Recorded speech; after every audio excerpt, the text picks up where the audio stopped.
What is up, weather enthusiasts? I'm your host, Pat's Path Predictor. Let's get right into the weather. Alright, so here's the situation we have for you, ladies and gentlemen. We're actually going to be making a slightly different video for today, and we're mainly going to be talking about why, in my opinion, the Caribbean region in the Atlantic Ocean poses the greatest threat for this hurricane season, which starts on Sunday, June 1st, and then it lasts until November 30th. So we're going to be talking about that today, as well as a few other things as well, but we're mainly going to be looking at climatological stuff, as well as some of the parameters that we're potentially looking at with the runs, and kind of give an analysis as to why I believe the areas in the Caribbean, particularly in regions, not just in the Eastern Caribbean, but in the entire Caribbean, is the greatest threat. I'm talking Central America, I'm talking Cuba, I'm talking Jamaica, Haiti, the Dominican Republic, Puerto Rico, the Lesser Antilles, pretty much everywhere except for like South America, like Venezuela and Colombia and those areas, since it's too far south for hurricanes typically to do much down there. They still can bring pretty nasty rainstorms, don't get me wrong, that's happened on many occasions. But ultimately, I do think, at least for the greatest risk, I have the whole Caribbean this year tagged as the greatest risk, and I'll go ahead and explain to you why I believe that is the case.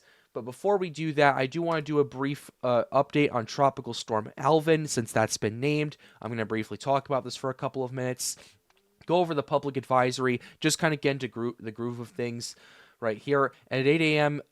Mountain Standard Time, the center of Tropical Storm Alvin was located near latitude 13.8 degrees north, longitude 106.3 degrees west, is moving northwest at 10 miles per hour. Maximum sustained winds have increased to 40 miles per hour. Some additional strengthening is expected tonight, but weakening is expected to begin by late tomorrow as it moves into that dry slot.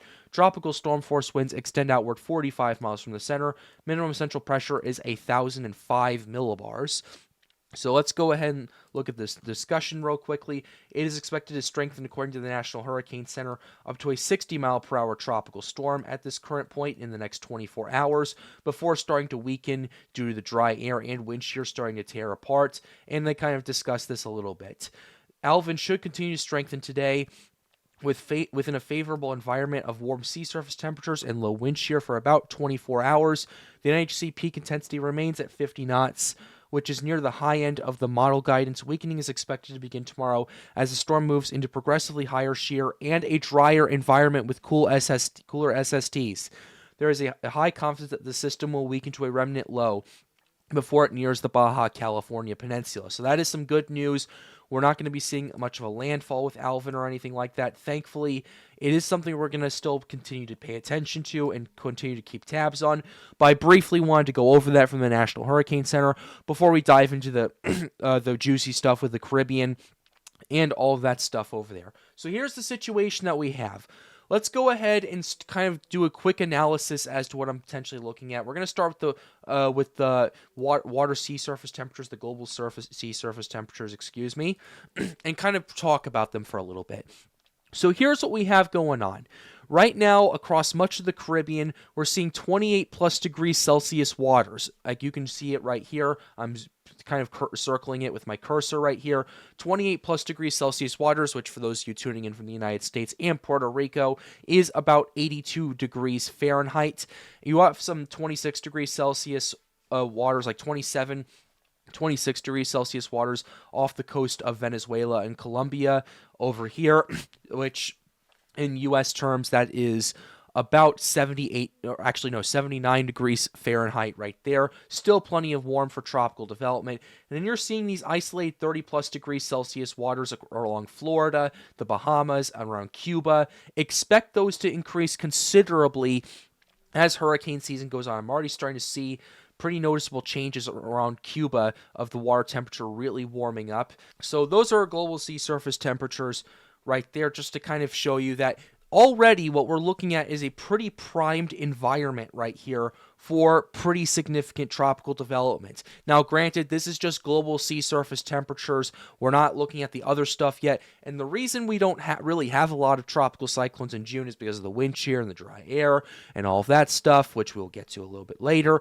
But already you have pretty warm global sea surface temperatures. So that is your first component for what we're potentially looking at. Let's go ahead now and look at the ocean heat content right here. I can already paint you a picture of what's going on with this right here. We're looking at next day's come in right here. The returns have come in for today. And here's what we got going on. We have a lot of ocean heat content across much of the Caribbean Sea. We are exceeding in a lot of these areas 100 OHC. Mainly, I would say like the average as you move towards the Caribbean from the main development region, it really starts to uptick right here and go from maybe about roughly like 25 to 50 OHC up to about 75 to 100 as you get closer to the Lesser Antilles. And then as you move into the Caribbean Sea, those 75 to 100 OHC values get more and more consistent. And then as you move towards the Western Caribbean Sea, those increase considerably to 100 to 125, some areas cracking 125 OHC.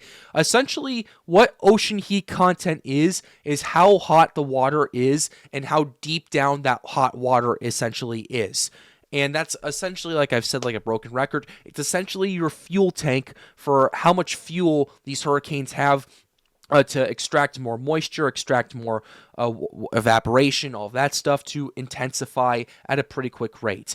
50 OHC is conducive for pretty decent strengthening. 100 OHC is conducive for rapid strengthening. 150 OHC is conducive for explosive intensification.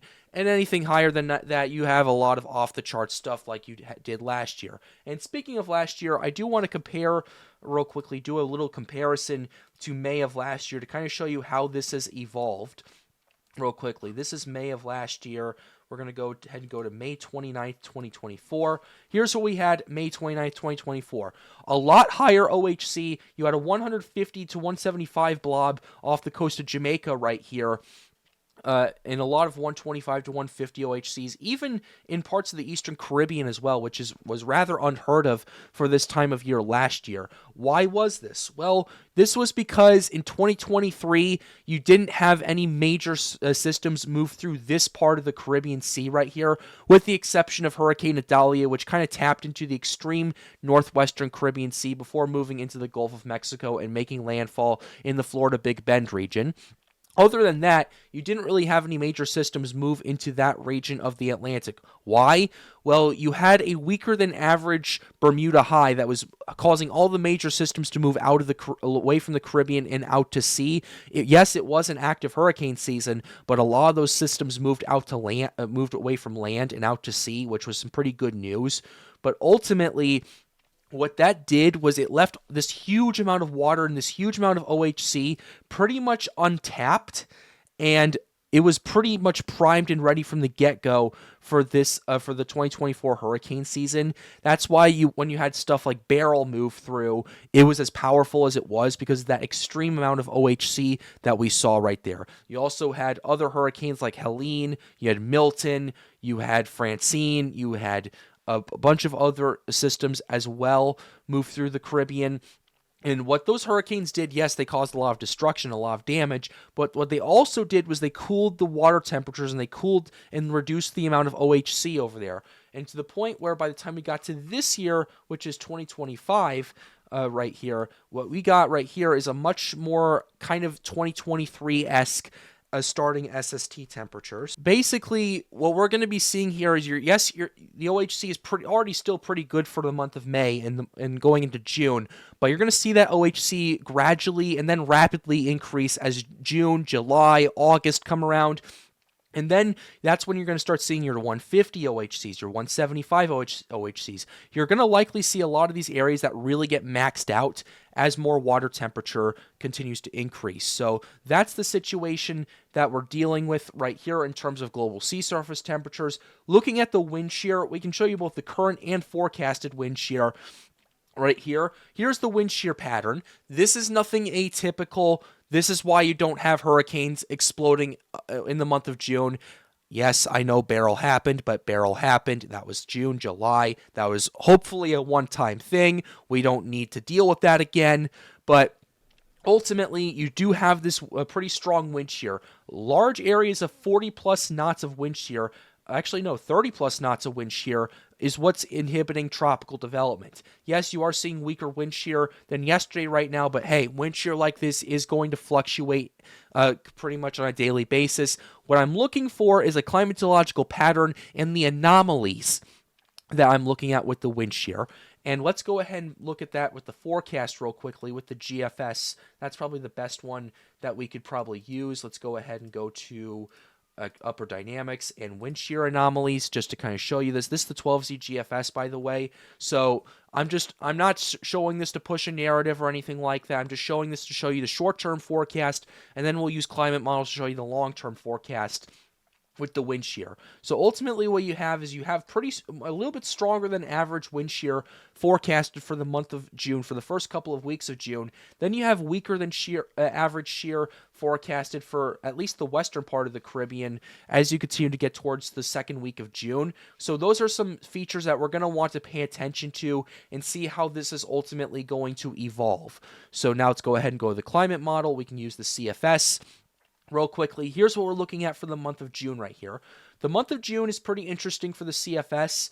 We're looking at weaker than average wind shear, actually no, stronger than average wind shear in the Caribbean, but much weaker than average wind shear across much of the subtropical Atlantic right here, which is going to be pretty interesting. That's not very favorable for tropical development. Now, this is an average for the month of June. It doesn't take into account like stuff that may be happening in mid-June, late June, and all of that stuff, because I do know from experience that late June in the Caribbean tends to be a bit of a tropical hotspot in terms of development, and it has been for the last 10 years. We saw that in 2022 with Tropical Storm Betty. You saw that in 2023 with Tropical Storm Brett, and then you saw it with Beryl and Chris and all of that stuff, and it's going to definitely be a hot spot for what we're looking at. Now, I'm not saying another Beryl situation is going to happen. If it does, we're all in trouble.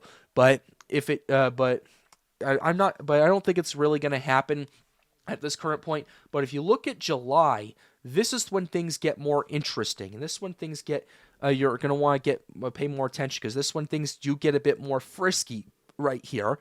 What you're seeing right here is those much higher than average wind shear values completely collapse. And you're seeing a much more average to slightly above average wind shear pattern for especially the Eastern Caribbean, but slightly below average for the Western Caribbean, which is going to be pretty interesting, and we're going to want to watch that. This is a more favorable shear environment for tropical development, ladies and gentlemen, and this is why I'm taking this very seriously. And I personally do think that from July to October is the greatest overall risk, but if I had to pick a particularly 6-week area that will see the most risk in the Caribbean, I would say the last 2 weeks, let's say last week of June, first week of July, and then pretty much I would say the last week of August all the way through the first 3 weeks of September. And this is why right here. Wind shear patterns continue to improve through much of August in the Caribbean. September, yes, you do have an above average shear in the Eastern Atlantic, but by that point, you're not Eastern Atlantic, Eastern Caribbean, but by that point, you already have low shear anyway. And then you have high shear. Actually, no, you have lower than average shear, which already is not particularly that strong in the Western Caribbean by September. And that's when your hurricane season really explodes right here. And then going into October, as the main focus shifts more towards the Caribbean Sea and Gulf of Mexico in terms of tropical development, mainly because the Central American gyre is popping up stuff left, right, and center. What you're seeing here is you're seeing a much more below average pattern of wind shear than what you would typically want for the month of October. And then going into November, as shear starts to increase, you still have below average shear for much of the Caribbean. So ultimately, that's another risk we're watching right here, which is the wind shear. Last thing I want to take a quick look at is the moisture component to all of this. What's the moisture going to be like? Well, here's the situation that we have right now. What we do have is some Sahara dust that is currently moving through parts of the Atlantic. Let's go ahead and show you the true color just to kind of give you that idea. You have some Sahara dust moving through much of the main development region. That's going to choke out some tropical development, I'd say, for the next couple of weeks in that region of the Atlantic. And then you're going to have a lot of Sahara air move through much of the Atlantic, mainly in the subtropical Atlantic through much of late June and through much of July as well. However, what I am noticing is, and Yoshi brought this up on our stream last week, is we're noticing a stronger than expected monsoon season in the Sahel region. That's going to bring more moisture. That's going to keep the Sahara air more in check, and we're going to want to pay attention to that as well. And we've talked about this too. There are less fail modes than there were last year. Last year was more high risk, high reward with a lot of these systems and pretty much how the season went. This is more of a kind of down the middle. There's not much stopping the season from going off. We're going to want to pay attention to it. That's kind of what we're looking at right here. So that's the situation. Let's go ahead and pull up the moisture component to all of this. Here's the monthly temperature, like at least the precip right here. Monthly precip for the month of June.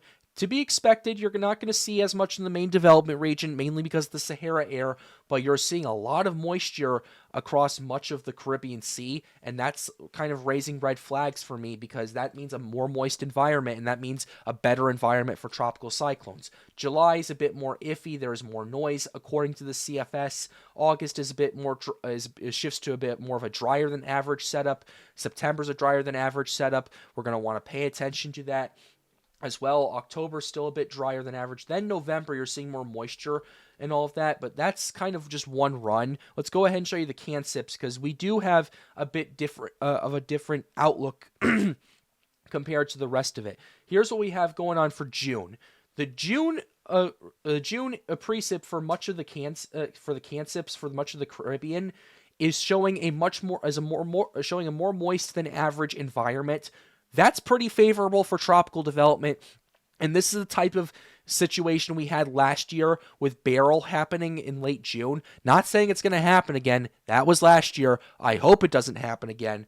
And then in July, we see a more moist environment in parts of the Atlantic Basin right here. Still, Caribbean's pretty moist. Then August and September, very moist, much more moist than average in a lot of these regions right here.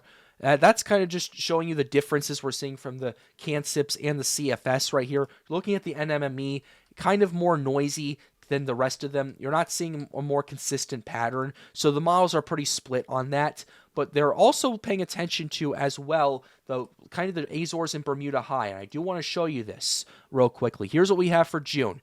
The June is forecasting for a much stronger than average Azores High right here, and you're going to want to pay very close attention to that, ladies and gentlemen, because ultimately the situation that we're dealing with right here is what you're seeing is how this works is high pressure systems have clockwise rotation. They have clockwise flow, which is anticyclonic in the meteorology world. So basically it's like a clock. It goes pretty much from 12 o'clock to 3 o'clock to 6 o'clock to 9 o'clock. And that flow goes through the main development region.